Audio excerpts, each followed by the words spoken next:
تو حضرت معاویہ نے مدینہ میں خطبہ دیا، صحیح بخاری 4108، جو میں نے جب شیخ زبیر صاحب کو حدیث بیان کی وہ کہتے ہیں بخاری میں لکھی ہوئی ہے.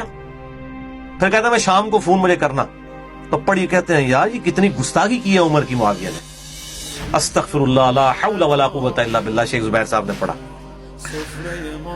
تو وہاں پر کیا ہوا کہ سیدہ حفصہ ام المومنین نے حضرت ابن عمر کو کہا، عبداللہ کو، کہ بیٹا جاؤ، حضرت معاویہ آئے ہوئے ہیں، وہ خطبہ دے رہے ہیں، تمہاری غیر موجودگی کو کہیں فتنے کا سبب نہ مان لیا جائے کہ یہ کو اپنی علیحدہ پارٹی بنا رہا ہے، تو تم اس خطبے میں جا کے شریک ہو. تو یہ گئے. وہاں پہ حضرت معاویہ نے کہا کہ جو کوئی اس امر خلافت میں سمجھتا ہے کہ اس کا بھی کوئی حصہ ہے تو اپنا سینگ اٹھائے، میں اس کے باپ سے بھی زیادہ خلافت کا حقدار ہوں. اور یہ کنایا کیا عبداللہ بن عمر کی طرف. عبداللہ بن عمر کا باپ کون ہے؟ سیدنا عمر فاروق رضی اللہ تعالیٰ عنہ، جنہوں نے پرشین اور رومن امپائر کو گرایا، جن کی وجہ سے حضرت معاویہ شام میں بیٹھے ہوئے تھے. اور یہاں پہ آپ ایٹیچیوڈ دیکھیں. خیر مجمع چھٹ گیا. حبیب بن مسلمہ اس حدیث کے جو راوی ہیں، بخاری میں الفاظ ہیں، وہ کہتے ہیں میں نے عبداللہ بن عمر سے بعد میں کہا کہ آپ نے معاویہ کو اس وقت منہ پہ جواب کیوں نہیں دیا. اس سے بھی پتا چل گیا کہ اس کو بھی یہ بات پتا چل گئی تھی. آج چوتھے ملے لوگ کہہ رہے نہیں حضرت عمر کو نہیں کہا کسی اور کیا سی، وہ جڑے اتنے بیٹھے ہیں وہ بھی حاضر ہیں کہ عبداللہ بن عمر کہہ رہے ہیں کہ تسی جواب کیوں نہیں دیتا. جہاں پیو نو کیا سی انہیں جواب دینا سی نا، جس کے باپ کو کہا تھا اسی نے جواب دینا تھا. حبیب بن مسلمہ کہتے ہیں کہ میں نے کہا ابن عمر آپ نے جواب کیوں نہیں دیا، ادھر ہی معاویہ کو آپ جواب دیتے.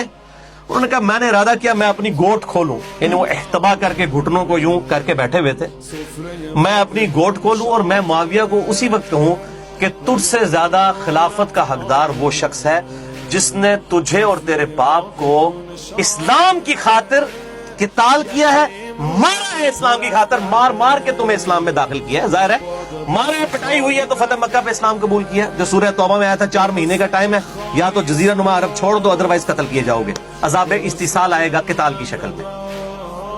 تو حضرت عمر کے الفاظ مسلم میں کیا تھے کہ جو لوگ ان 6 بندوں کی خلافت میں تان کریں، صحیح مسلم 1258، جان لینا یہ وہی لوگ ہیں جن کو میں نے اسلام کی خاطر مارا ہے. اور یہاں ابن عمر کیا کہہ رہے ہیں کہ میں نے کہا کہ میں معاویہ کو جواب دوں کہ تجھ سے زیادہ خلافت کا حقدار وہ ہے، یعنی وہ خود بھی ہو سکتے تھے ابن عمر، یا وہ مولا علی کی طرف اشارہ کر رہے تھے کہ جس کے ساتھ تو نے یہ سارا معاملہ بغاوت کا کھڑا کیا، وہ تو زیادہ خلافت کا حقدار ہے. اسلام کی خاطر تمہیں مارا ہے جن لوگوں نے. پھر ابن عمر کہتے ہیں میں پھر فتنے کے ڈر سے خاموش ہو گیا، پھر مجھے جنت کی نعمتیں یاد آ گئی اور میں نے انہی پر اکتفا کر لیا، یعنی میں نے برائی کو دل میں برا جان لیا، جنت کے اوپر اکتفا کر لیا. حبیب بن مسلمہ کے الفاظ ہیں کہ ابن عمر نے شکر ہے کہ ایسا ہی کیا، اور یوں کر کے انہوں نے اپنی جان بھی بچا لی اور عزت بھی بچا لی. اس کا کیا مطلب ہے؟